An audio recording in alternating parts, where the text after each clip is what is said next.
नमस्कार and welcome to study glows my dear friends. मेरा नाम है Prashant Madani. I hope you all are doing good.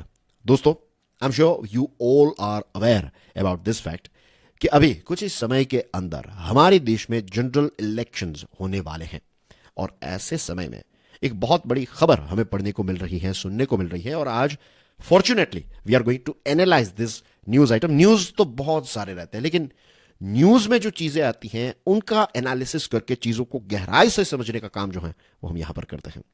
तो आपकी स्क्रीन पर हैं अरुण गोयल साहब। अच्छी तरीके से देख लीजिए उनका चेहरा। Who is Arun Goyal? वो हमारे इलेक्शन कमिश्नर थे।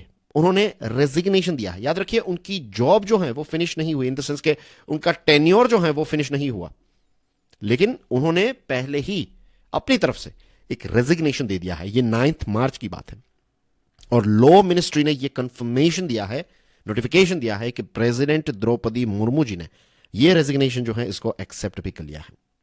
सोचने वाली बात है ना कि इलेक्शन कमिश्नर जो हैं वो रेजिग्नेशन देते हैं तो प्रेसिडेंट को देते हैं क्या? सोचिए इसके बारे में, जस्ट सोचिए। रही बात गोयल साहब की, तो अगर वो चाहते तो वो 2027 तक इलेक्शन कमीशन ऑफ इंडिया में जॉब कर सकते थे, लेकिन उन्होंने रेजिग्नेशन दे दिया एस वी नो। और अब पे अटेंशन, जनरल इलेक्शंस जो हैं 2024 के वो अभी होने वाले हैं। ऐसे समय में हमारे देश की एक बहुत ही important constitutional body, that is the election commission of India या फिर जस्ट इलेक्शन कमीशन, इसकी सिचुएशन कैसी हो गई है कि अभी इसमें सिर्फ एक मेंबर है and that is chief election commissioner Rajiv Kumar. तो बाकी के जो मेंबर्स हैं वो कहां पर गए? एक तो आपने देखा कि जो गोयल साहब हैं उन्होंने रेजिग्नेशन दिया। दूसरे जो इलेक्शन कमिश्नर थे अनूप चंद्र पांडे साहब, आपकी स्क्रीन पर देखिए इनकी तस्वीर, ही रिटायर्ड ऑन इन फरवरी 2024। तो उनका रिटायरमेंट हुआ, मिस्टर गोयल ने रेजिग्नेशन दिया, तो इसकी वजह से सिर्फ एक ही व्यक्ति बच जाते हैं in election commission of India and that is chief election commissioner.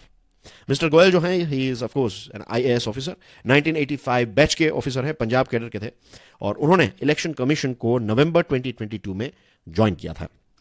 अब डियर फ्रेंड्स, ये हो गई कुछ बेसिक बातें, राइट? ये जो न्यूज के साथ जुड़ी हुई जो फैक्ट्स हैं, जो लेटेस्ट न्यूज हैं, उसको हमने देख लिया। अब पॉलिटिक्स के पॉइंट ऑफ व्यू से कुछ चीजें आपको यहां पर समझाना चाहता हूं। हो सकता है कि आप में से बहुत सारे स्टूडेंट्स को, व्यूवर्स को ये बातें पता हो। अगर पता है तो ये रिवीजन हो जाएगा, नहीं पता है तो आपके लिए एक नई बात हो जाएगी, एक नई समझ डेवलप होगी। इलेक्शन कमीशन जो है इसको अपने पावर्स कहां से मिलते हैं? इसको संविधान से पावर मिलते हैं, क्योंकि संविधान में इसका मेंशन किया गया है क्या क्या चीजें इसके साथ जुड़ी हुई हैं, क्या काम है, सारी चीजें। तो ये एक कॉन्स्टिट्यूशनल बॉडी हमारे देश में सबसे ताकतवर, अगर आप अलग अलग ऑर्गेनाइजेशंस या बॉडीज की बात करें तो कॉन्स्टिट्यूशनल बॉडीज जो हैं वो सबसे ताकतवर होती हैं। फिर इलेक्शन कमीशन जो है उसका लक्ष्य क्या है? ऑफ कोर्स इसका लक्ष्य है कि हमारे देश में नेशनल लेवल पर और स्टेट लेजिस्लेचर्स जो हैं उनके फ्री और फेयर इलेक्शंस करवाना, मेक श्योर करना कि हमारी डेमोक्रेसी जो है ये और ज्यादा आगे बढ़ती जाए, मैच्योर होती जाए। सो this is one of the main job of election commission of India. अब यहां पर पे अटेंशन, जिनको नहीं पता है, इलेक्शन कमीशन जो है ना हमारा, उसमें 3 मेंबर्स होते हैं। एक है चीफ इलेक्शन कमिश्नर और दूसरे जो होते हैं उनको कहते हैं इलेक्शन कमिश्नर। जनरल इनको इलेक्शन कमिश्नर्स, क्योंकि हम यहां पर 2 लोगों की बात कर रहे हैं, तो टोटल 3 लोग हैं। एक ऐसे आपने देखा कि सीईसी इज द चीफ। इन दोनों का भी अगर आप देखें तो is more like a boss, right, क्योंकि उनके कुछ एक्स्ट्रा पावर्स हैं। तो सीईसी और उनके साथ होते हैं 2 इलेक्शन कमिश्नर्स। वैसे इन जनरल आप देखेंगे दे आर इक्वल, लेकिन एक चीज जो है उसमें एक डिफरेंस है और इसकी वजह से पता चलता है कि चीफ इलेक्शन कमिश्नर जो है वो थोड़े ज्यादा ताकतवर हैं, क्योंकि एक बार आपने किसी व्यक्ति को, सरकार ने जब चीफ इलेक्शन कमिश्नर बना दिया, उसके बाद उनकी इंडिपेंडेंस को आप खत्म नहीं कर सकते, इन द सेंस कि उनको आप इजीली रिमूव नहीं कर सकते, आप उनको वहां से हटा नहीं सकते हैं। सुप्रीम कोर्ट के जो जज होते हैं उनको हटाने की जो प्रोसेस है ना, ऐसी ही प्रोसेस से आपको गुजरना पड़ता है if you want to remove chief election commissioner of India. लेकिन जो इलेक्शन कमिश्नर्स हैं उनको अगर आपको हटाना है तो जो चीफ इलेक्शन कमिश्नर हैं वो अपना रिकमेंडेशन प्रेसिडेंट को देंगे और प्रेसिडेंट जो है वो सोचेंगे कि चलो इसको एक्सेप्ट कर लेते हैं, तो फिर आप इलेक्शन कमिश्नर्स जो हैं उनको हटा सकते हैं। ठीक है, तो ये एक ऐसा पावर है जिससे पता चलता है, एक तो एक बार आप सीईसी बन गए तो फिर आपको निकालना इट्स नियरली इम्पॉसिबल। दूसरी चीज, आप अपने जो इलेक्शन कमिश्नर्स हैं उनको हटाने के लिए प्रेसिडेंट को रिकमेंडेशन दे सकते हैं और फिर वो हट जाते हैं अगर वो प्रेसिडेंट एक्सेप्ट करे तो ऑफ कोर्स। तो ये दो ऐसी चीजें हैं जिससे सीईसी जो है वो ज्यादा ताकतवर हो जाते हैं। वरना फिर अगर आप देखेंगे तो उनकी टर्म यानी कि आप मैक्सिमम 6 साल के लिए इस जॉब पर रह सकते हैं, whether it is chief election commissioner या फिर आप इलेक्शन कमिश्नर्स की पोस्ट पर हो, डजंट मैटर, राइट। आपकी मैक्सिमम एज 65 होनी चाहिए, विच एवर इज अर्लियर। या तो आपकी 6 साल की पूरी टर्म खत्म हो या फिर अगर आप 65 की एज पर पहुंचते हैं then as well means then you have to say good bye to the job. तो ये इसकी टेन्योर है। सो ये थी कुछ बेसिक ऐसी चीज है। अब आपको इसकी जो गहराई है, ये जो विषय हम डिस्कस कर रहे हैं उसको मैं थोड़ा और डीपर लेवल पर ले जा सकता हूं। द मेन थिंग इज वक्त। अभी जो टाइम है, आप देखिए अभी हमारे देश में जनरल इलेक्शन जो है वो होने वाले हैं। आने वाले कुछ दिनों के अंदर यह बताया जा रहा है कि इलेक्शन का जो पूरा शेड्यूल है वो अनाउंस किया जाएगा, राइट। डेट्स अनाउंस की जाएगी, कौन से राज्य में राउंड 1, राउंड 2, राउंड 3, ये सारी डिटेल्स जो हैं, ये पूरा शेड्यूल जो है वो बताया जाएगा। अभी सिचुएशन ये है कि इलेक्शन कमीशन जो है ना उसकी पूरी टीम अलग अलग राज्यों को विजिट कर रही है, यूनियन टेरिटरीज को विजिट कर रही है और देखा जा रहा है कि पोल प्रिपेयर्डनेस जो है यानी कि इलेक्शन की जो प्रिपेयर्डनेस है वो किस लेवल की है, क्या क्या किया जा रहा है एंड थिंग्स लाइक दैट।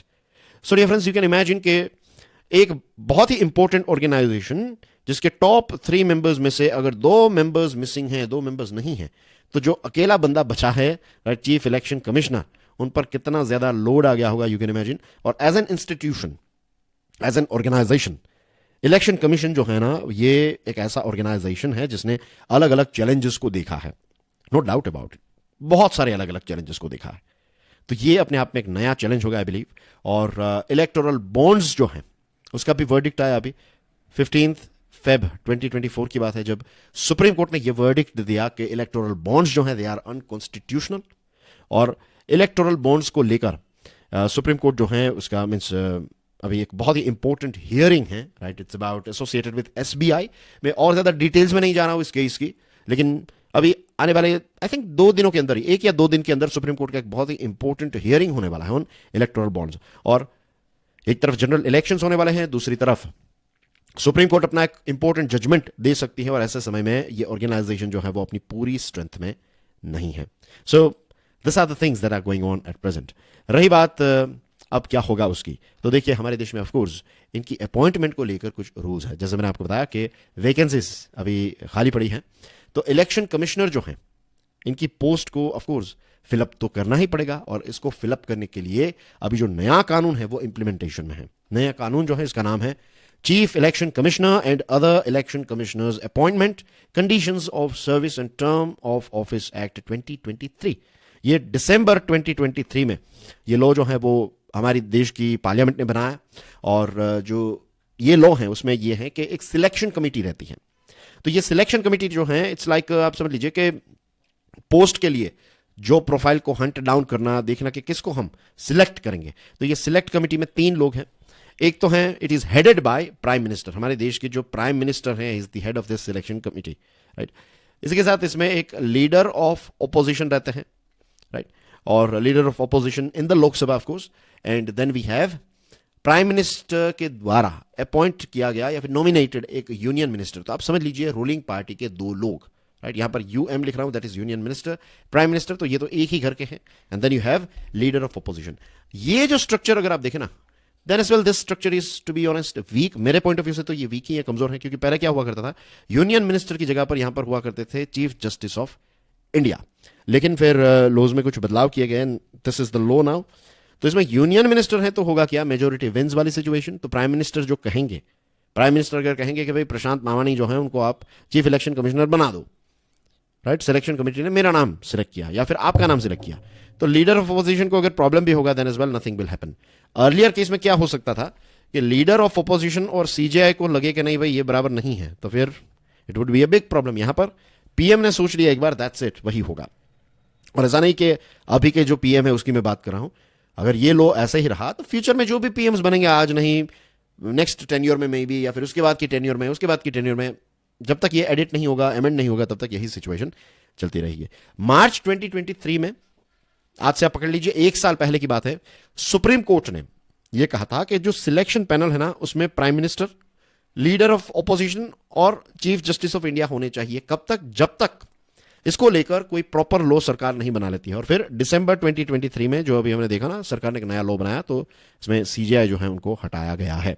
अब रही बात अपॉइंटमेंट की, जब आपने कोई नाम फाइनल कर लिया तो ये नाम किसके पास जाएगा? ये जाएगा हमारे प्रेसिडेंट के पास, और प्रेसिडेंट जो है गवर्नमेंट के द्वारा रिकमेंडेड नाम के ऊपर एक प्रकार का सिग्नेचर कर देते हैं, सिक्का लगाते हैं, and that's it, that person becomes election commissioner या फिर chief election commissioner. So this is how it works. So dear friends, ऐसे एक बहुत ही इंपॉर्टेंट पड़ाव पर हमारे देश की सिचुएशन ऐसी है कि दो इंपॉर्टेंट प्लेयर्स जो हैं वो मिसिंग हैं। सो देखते हैं कि आगे क्या देखने को मिलता है, क्या बदलाव होते हैं। So that's basically everything in today's discussion. I hope आज की इस डिस्कशन से आपको कुछ नई चीज़ें जानने को मिली होगी, कुछ और अच्छा कंटेंट जो है वो देखने को मिला होगा। एंड डियर फ्रेंड्स, मैंने एक कोर्स तैयार किया है, इसका नाम है लिमिटलेस लीडरशिप। ये कोर्स लीडरशिप पर है, ऑफ कोर्स नाम से ही पता चल गया। अब लीडरशिप जो है उसको लेकर बहुत सारे मिथ्स हैं, लीडरशिप को लेकर बहुत सारी अफवाहें हैं। तो मैं चाहता हूं कि आप लीडरशिप का जो डेमो वीडियो है ना वो जरूर देखें। It is available on study glows mobile app. And dear friends, do check out my Insta and FB for productive reels. This is my YouTube channel, इसका नाम है क्यूरियसली एजुकेशन। इसमें भी आपको बहुत अच्छा कंटेंट मिलेगा। I will see you soon. God bless you all. जय हिंद।